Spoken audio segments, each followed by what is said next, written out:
הנה הכטב"ם!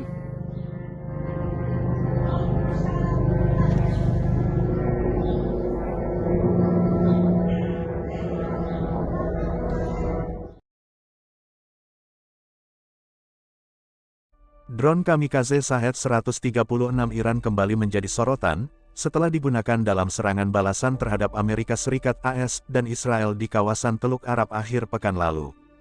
Setelah terbukti efektif dan relatif murah di medan perang Ukraina, drone tersebut kini dilepaskan ke sejumlah negara Teluk, menimbulkan kerusakan signifikan di tengah eskalasi konflik yang oleh AS dinamai Operasi Epic Fury.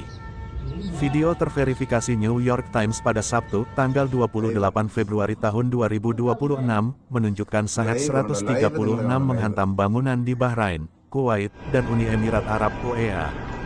Rekaman dari Manama, ibu kota Bahrain, memperlihatkan drone berbentuk segitiga itu menabrak sisi gedung apartemen bertingkat tinggi hingga memicu kebakaran, membuat puing-puing berhamburan.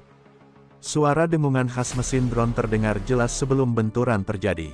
New York Times melaporkan, Shahed 136 merupakan bagian dari keluarga drone Shahed yang dalam bahasa Persia berarti saksi. Drone ini dirancang sebagai kendaraan udara tak berawak berbiaya rendah, yang dapat berfungsi seperti rudal berpemandu karena terbang menuju target yang telah ditentukan. Iran memproduksi Shahed 136 setidaknya sejak 2021 dan pernah menggunakannya di Irak sebelum konflik terbaru.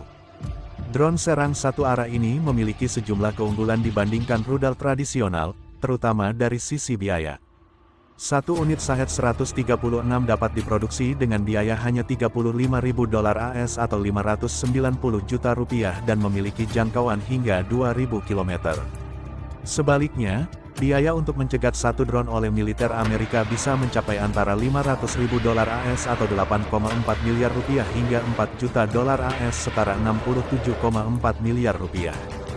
Seth Franzman, ahli perang drone, menilai efektivitas Shahed tidak terletak pada kecanggihannya, melainkan pada kombinasi harga murah dan kemampuan diproduksi massal. Menurut dia, meskipun tidak seefektif senjata lain dalam hal presisi atau daya hancur, drone ini kadang mampu menghindari sistem pertahanan udara mahal dan menyebarkan kekacauan. Sejumlah pejabat dan analis barat memperingatkan, persediaan pencegat akan kesulitan mengimbangi laju tersebut. Tekanan terhadap stok amunisi sudah terlihat sejak pertempuran pada Juni tahun 2025 yang menguras persediaan secara signifikan.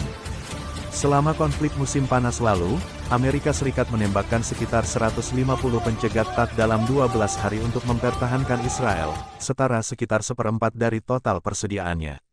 Setiap pencegat THAAD bernilai sekitar $15 juta AS atau Rp253 miliar dan memerlukan waktu 3 hingga 8 tahun untuk diproduksi ulang.